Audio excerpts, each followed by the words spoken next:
Hello, how are you, guys? We are Ding, Patricia, and Stephanie. Now, let's enjoy our video presentation. What is MIA bylaws? MIA bylaws set the standards of professional ethics and conduct for members in view of the professional responsibilities owed to their clients, employers and the public. These bylaws also included additional guidance, explanatory notes to explain the meaning of certain paragraph of the bylaws. MIA bylaws on professional ethics, conduct and practice divided into two parts.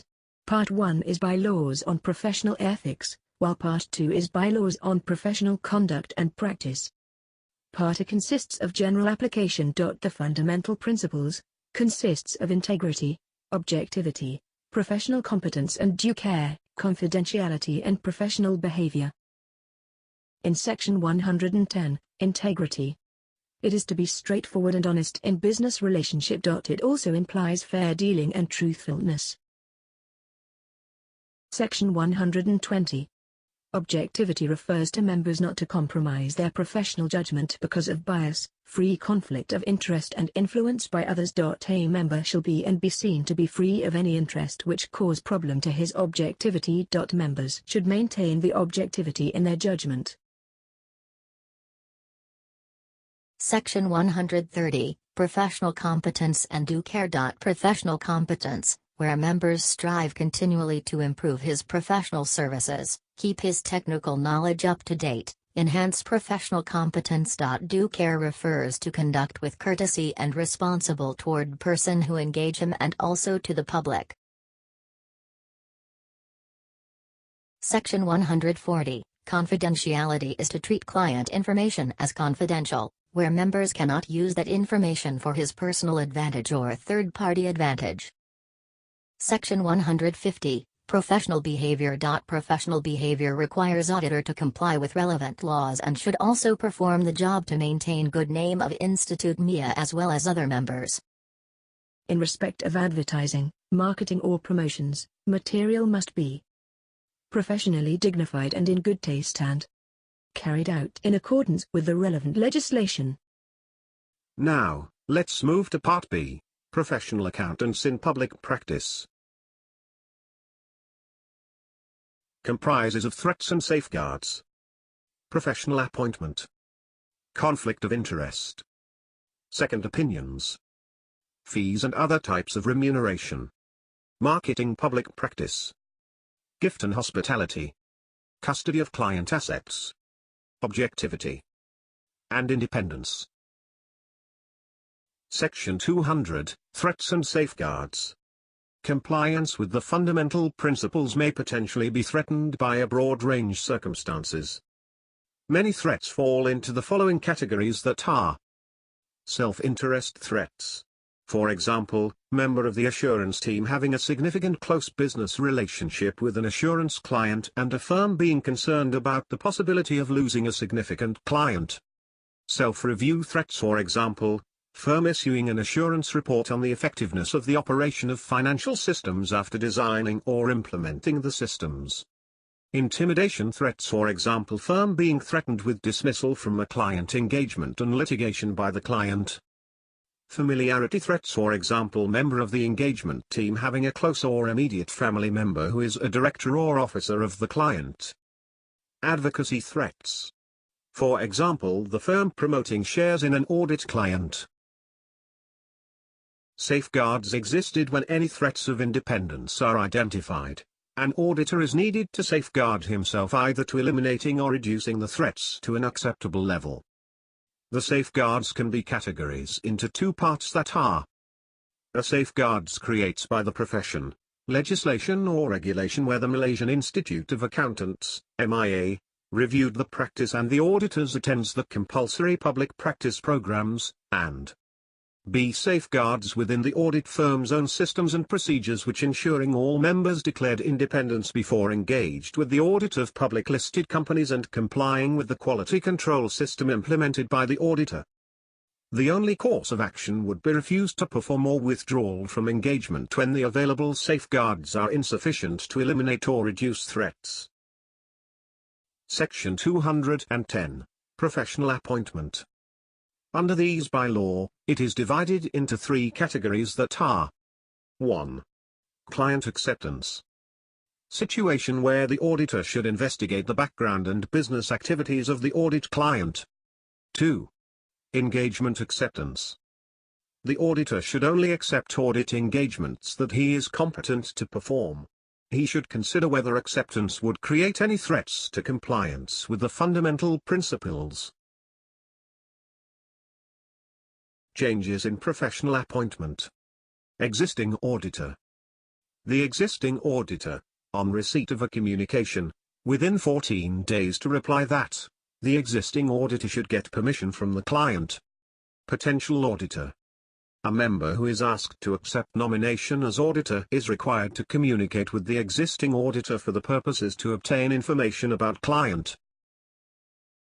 Section 220, Conflict of Interest. The reasonable steps must be taken by auditors to identify situations that would bring up a conflict of interest, because these situations may give rise to threats to compliance with fundamental principles. Some of the examples: the auditor competes directly with the audit client and the auditor is a business partner of a major competitor of the audit client. If element of threats exist, safeguards should put in place, such as using a separate engagement teams and providing a clear guidelines on issues of confidentiality. Section 230, Seconds Opinions. In this section, where the professional accountant is asked to provide a second opinion on the application of accounting, auditing, reporting or other standards or principles to specific situations or transactions by or on behalf of a company or an entity that is not an existing client, may give rise to threats to compliance with the fundamental principles. For example, there may be a threat to professional competence and due care in situations where the second opinion is not based on the same set of facts that were made available to the existing auditor, or is based on incomplete or not enough an evidence.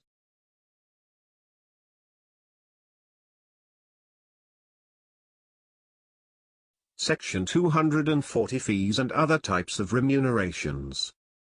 Professional fees charged shall be a fair reflection of the value of the work performed for the client.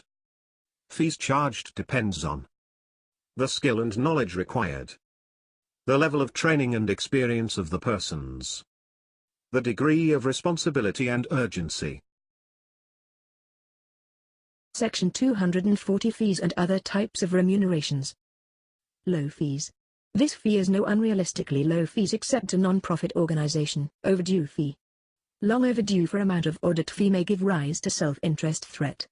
The payment of fees should required before the report is issued. Contingency fees. Contingency fees are fees calculated based on a predetermined basis relating to the outcome of a transaction or the result of the services performed by the firm. Commission. A member in public practice shall not pay a commission to obtain a client or accept a commission for the referral of a client to another member or to a third party. Referral fees. The auditor should not receive or pay a referral fee or commission unless he or she established safeguards to eliminate or reduce them to an acceptable level by disclosing to the client the fact of receive and pay a referral fee or commission. Dependence fees. Self-interest threat will be arise if total fees from assurance clients from large portion of its total revenue. Section 250, Marketing of Public Practice Services. Advertising is the communication to the public of information as to the services or skills provided by professional accountants in public practice with a view of procuring professional business. Advertising and publicity use of various media such as magazines, radio to communicate favorable information about the good and service of the firm. Solicitation means that accounting firms use to engage new clients other than accepting new clients that approach the firm. Examples include taking potential client to lunch to explain firm services. Section 260, Gifts and Hospitality.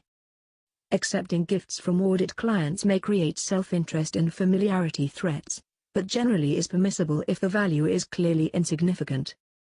However, if the gifts are significant and cannot be reduced to an acceptable level by application any safeguard, The auditor should not accept such gifts. Section 270 Custody of client assets.